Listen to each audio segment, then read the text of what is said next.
Super Bowl bickering, insurance bickering, and deep catalogs of bangers. Welcome to the Unlimited Supply Podcast, your daily music business TLDR in your ear, powered by 30 years of deja vu, and brought to you by No Disc, helping music technology and finance companies navigate the music industry, and partnered with Digital Music News.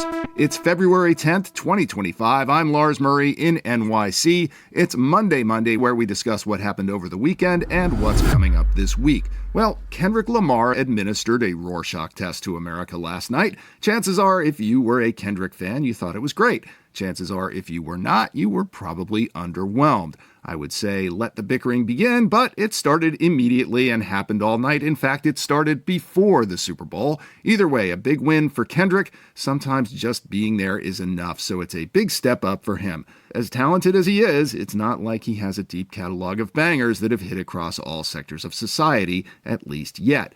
Like, say, Kanye West. Wonder why he didn't get the offer. Speaking of bickering, last week we talked about Jeff Rabhan's editorial in The Hollywood Reporter calling out Chappell to put her money where her mouth was if she was concerned about health insurance for artists. Well, Chappell didn't waste much time, and she did put her money where her mouth is, offering $25,000 of her own money and challenging Jeff to do the same. Halsey and Charlie XCX joined in with Chappell, and I would expect more artists to follow suit. With that said, $25,000 is maybe enough to cover two families for a year, at least in New York. Healthcare for artists needs to be solved at scale, at the corporate or governmental level. So, the conversation should not end with scattered individual donations, however altruistic. Over at Billboard, Steve Knopper outlined a handy-dandy list of artist healthcare resources that already exist. There's actually a surprisingly long list, but none of the options are without obstacles. Still, organizations from the musicians' unions to music cares do have plans and resources available, and if you're an independent artist, the article is worth a look to see if there might be a solution that fits your situation. Swinging back to the Super Bowl, Steve Knopper also did a rundown of the top syncs on the big show. Not surprisingly, Sony Music Publishing came out on top in what was a pretty lackluster year for Super Bowl advertising, although I did hear the word zeitgeist in an ad, so all is not lost. In a year where hip-hop dominated the conversation around the Super Bowl, older, reliable rock provided the lion's share of the big syncs, because still, in 2025, if you're spending up to $2.5 million on a sync, you're gonna want a license from, what else? A deep catalog of bangers that have hit across all sectors of society. Last Monday, we noted in our Grammy Roundup that the old reliable rock was all but absent from the Grammys. Over at Billboard, Ed Christman went straight at it. The TLDR is the culprit is streaming numbers of current albums, which were pretty weak among rock's Grammy nominees at the same time as rock is still number 2 in streaming overall and by far number 1 in live music. When exactly did rock die? Well, for you wonks and stat heads, Dalla, Riva, and Daniel Parris dove deep into the numbers over at the It Can't Get Much Higher blog. It's been a long statistical fall on the Billboard charts for rock. One event they pinned it to was the Lumineers' Ho Hey and Alice Cooper's resulting criticism of the early teens folk rock boomlet it inspired as one breakpoint. Hey Alice, or Vince, we haven't forgotten that your deep catalog of bangers includes I Never Cry and You and Me from your late 70s yacht rock phase. You are guilty too. I digress.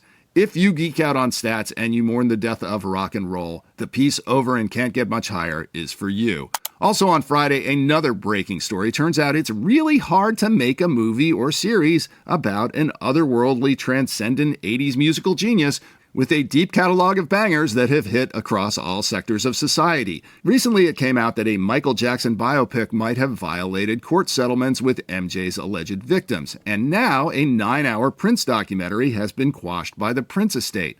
Whoops! Bootleg alert! Where is BitTorrent when you need it? Prince superfans will be hunting this one down. And as superfan mania sweeps the industry, having been baked into every major label earnings call of the past year and into the latest Warner Music and UMG deals with Spotify, Glenn Peoples dissected how this might take shape in a Friday story in Billboard featuring old friends and fellow consultants Vickie Nauman and Dick Huey. It's an important read if you're trying to figure out how this might work for your artists.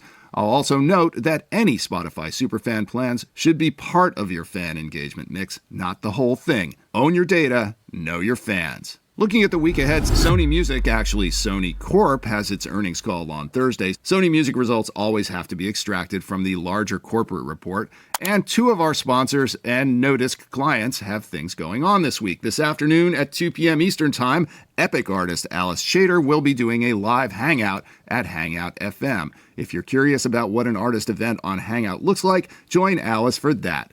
And on Thursday afternoon, RoyFi CEO Peter Harvey and I will be conducting a webinar with A2IM. It's called Advances for Indies, Keeping It Simple. Peter will explain how RoyFi advances work for independent artists, songwriters, labels, and publishers, and we hope you'll join us. Support for the Unlimited Supply podcast is provided by that very same RoyFi. If you need an advance to take your career to the next level, RoyFi has the best rates in the industry, the fairest terms, and no hidden agendas. So yes, again, join us on Thursday. And by Hangout FM. Hangout by Turntable Labs is the new social listening platform where users connect, discover music, and play over 100 million licensed songs with their friends and family and even complete strangers. If you like what you hear, hit that follow button wherever you get your pods. Drop us a rating and a review on Spotify or Apple Podcasts or YouTube, and tell a friend or three. Links are in the show notes, but you can also visit unlimitedsupplypod.com to sign up for our newsletter, to tell us what you think about the show, to suggest feature ideas, to feed us info, to feed us lunch, to call us out on our dubious assertions, and to tell us what we're missing out on. I'm Lars Murray, and remember, in this business, no conflict means no interest.